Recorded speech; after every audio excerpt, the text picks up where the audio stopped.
আজ ২৫ ডিসেম্বর খ্রিস্টান ধর্মাবলম্বীদের প্রধান ধর্মীয় উৎসব বড়দিন।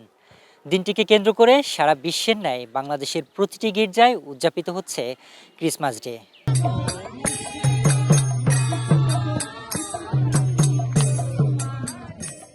খ্রিস্টান সম্প্রদায়ের মানুষ তাদের ধর্মীয় বিধান অনুসারে প্রার্থনা ও আনন্দঘন আয়োজনের মধ্য দিয়ে দিনটি উদযাপন করছেন। সাধারণত এই দিনে বাড়িতে বাড়িতে যীশু খ্রিস্টের জন্মদিন উদযাপনের জন্য কেক কাটা হয়। এর পাশাপাশি বাড়িতে উপাদেয় খাবার রান্না, ক্রিসমাস ট্রি সাজানো ও আলোকসজ্জা করা হয়ে থাকে। শিশুদের মধ্যে বিতরণ করা হয় উপহার। গির্জাগুলোতে থাকে সাজসজ্জা ও বড়দিনের বিশেষ প্রার্থনা।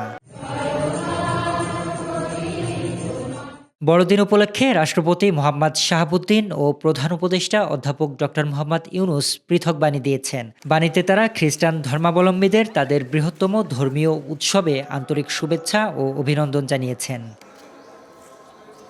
খ্রিস্টানদের বিশ্বাস, যীশু খ্রিস্ট এই দিনে ফিলিস্তিনের পশ্চিম তীরের বেথেলহেম শহরের এক গোয়াল ঘরে জন্মগ্রহণ করেন। সৃষ্টিকর্তার মহিমা প্রচার এবং মানবজাতিকে সত্য ও ন্যায়ের পথে পরিচালনা করার জন্য তিনি জন্ম নিয়েছিলেন।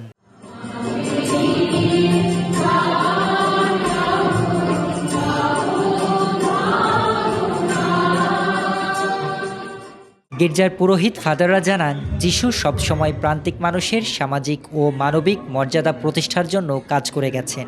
এসবের মাধ্যমেই তিনি বিশ্বে ন্যায় ও সাম্য প্রতিষ্ঠা করেছিলেন। এবারের প্রার্থনায় ছিল পরিবর্তিত পরিস্থিতিতে বাংলাদেশে যেন শান্তি প্রতিষ্ঠা হয়, দেশের মধ্যে যেন স্থিতিশীলতা বিরাজ করে, সেই সাথে গণতন্ত্র যেন প্রতিষ্ঠা হয়।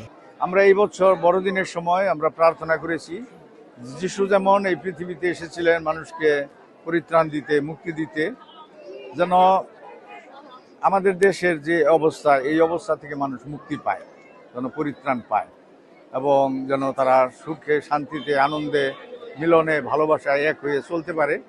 এটা আমরা কামনা করেছি, প্রার্থনা করেছি। এই দিনে আমরা আমাদের সব আত্মীয় স্বজন সব একসাথে এখানে উদযাপন করি, সবার সাথে দেখা হয়, যাদের সাথে সারা বছর আমাদের দেখা হয় না। এটা একটা সুযোগ এবং গরিব দুঃখী সবার সাথে আমরা আমাদের এই দিনটা উদযাপন করে থাকি। আমাদের ভালো লাগা, আমাদের চাওয়া পাওয়া যেগুলো আছে আমরা চেষ্টা করি এর মাধ্যমে পূর্ণ করার জন্য। এবার মা একটা নতুন পিঠা বানিয়েছে। আমরা বড়দিনে গতানুগতিকভাবে একই ধরনের পিঠা খাই, কিন্তু এবার মা একটা সেমাই পিঠা বানিয়েছে, সেটা খুবই নতুন ছিল এবং খেতে খুব সুস্বাদু ছিল। এটা বড়দিনের একটা নতুন চমক। অনেক ভালো কাটেছে, আমরা অনেক সুন্দর কাটেছি। সারা রাত এখানে ছিলাম, আমরা এখানে সবাই নিশিজাগরণ করে আমরা আনন্দ কীর্তন গেয়েছি এবং সারা রাত কেটে আমরা এই সকালে গির্জে আসছি। আমরা এখনো কেউ ঘুমাইনি। শরীফ রাহাত, দেশকাল নিউজ।